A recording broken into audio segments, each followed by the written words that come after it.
Eastern Anatolia is an elemental terrain of grand vistas, hardy people, and extremes of climate. Much of its scenic beauty comes from its high plateaus and mountains. The region's average altitude is 1,500 to 2,000 meters. The steep slopes, severe winters, and poor soil make much of the land difficult for farming, although some of the valleys are surprisingly lush and yield good crops of summer wheat, barley, fruit, and nuts. Dairy cattle thrive in the humid northeast, and pastoral nomads tend herds of sheep and goats in the drier south. Summers are short and mild, winters long and frigid. Southeastern Anatolia is mostly dry, hot semi-desert with torrid summers and mild, pleasant, sunny winters. The Tigris and the Euphrates rise here and wend their way through the region, bringing fertility and bounty along their courses. Where there is water, farmers grow wheat, rice, vegetables, grapes, and melons in abundance. Besides agriculture and the livestock raised by semi-nomads, the southeastern region holds Turkey's principal petroleum reserves.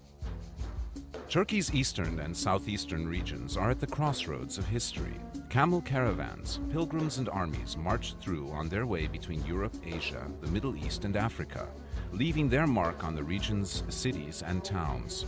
The traditions, architecture, and cuisines of the Neo-Hittite, Hurrian, Urartian, Persian, Hellenistic, Roman, Byzantine, Seljuk, and Ottoman civilizations have all made their mark here. Set on a plain in the shadow of the Palandöken Mountains, Erzurum is the largest city in the east and its main center for transportation and commerce.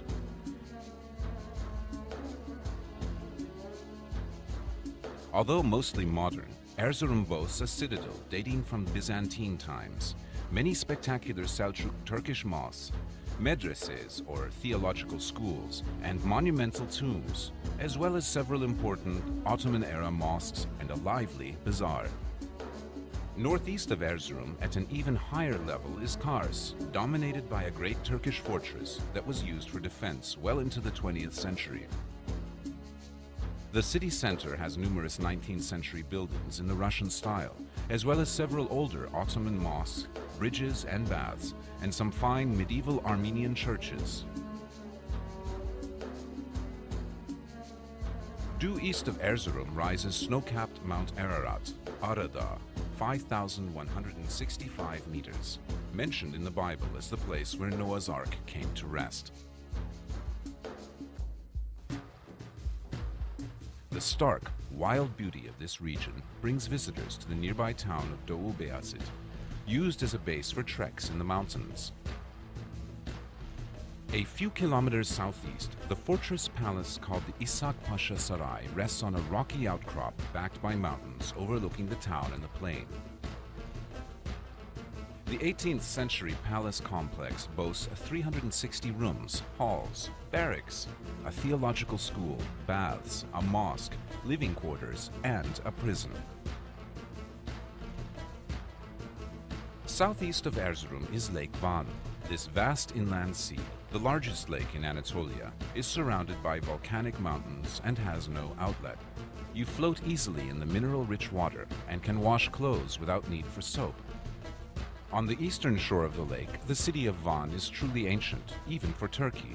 Known as Tushpa, it was the capital of the Urartian kingdom, which flourished here in the 9th century BC. At the Rock of Van, west of the modern city center, are Urartian tombs and cuneiform inscriptions from those early times. Short excursions out of the city take you to Çavuştepe, site of the royal Urartian capital of Sarduri Hinili in 700s BC, and to dramatic medieval Hosap Castle, 1643, which dominates a strategic valley. On Akdamar Island, reachable by boat from Gevas, stands the beautiful 10th century Armenian Church of the Holy Cross, decorated with delightful high reliefs of biblical scenes.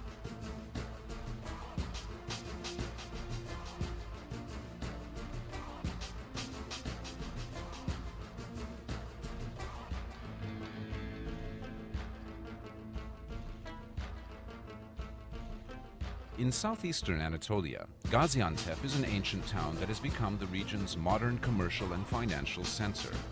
The textile industry brings much of the wealth, but the city is known and loved throughout Turkey for something else, its pistachio nuts.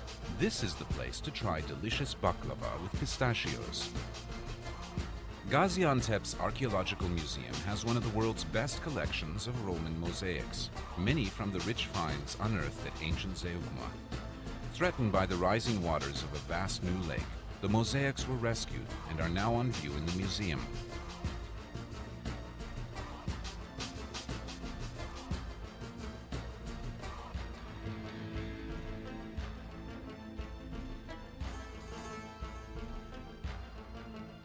One of the most astonishing monuments in all of Turkey is the 2,000-meter-high summit of Mount Nemrut. The entire mountaintop is actually a gigantic burial mound. On its east and west sides are temples with colossal stone statues portraying the gods and Antiochus I Epiphanes, the king who built the temples 2,000 years ago and who may be buried beneath the burial mound.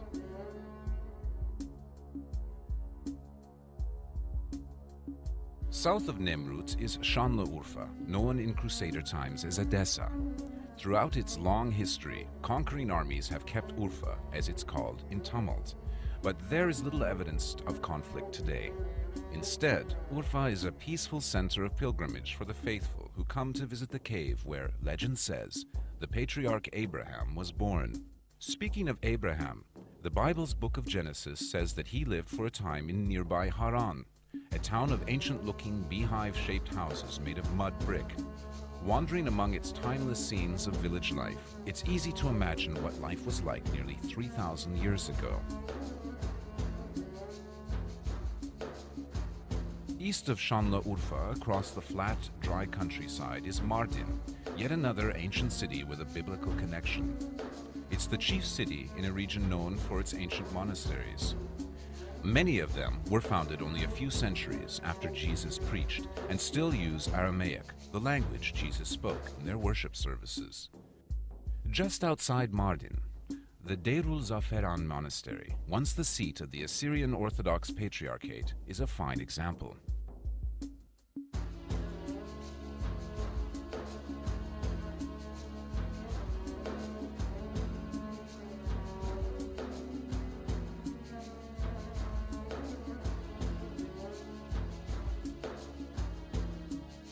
The entire southeastern region has been greatly affected by the Southeastern Anatolia Project, or GAP, the largest regional development project ever undertaken in Turkey. Its 22 dams have created new ponds and lakes.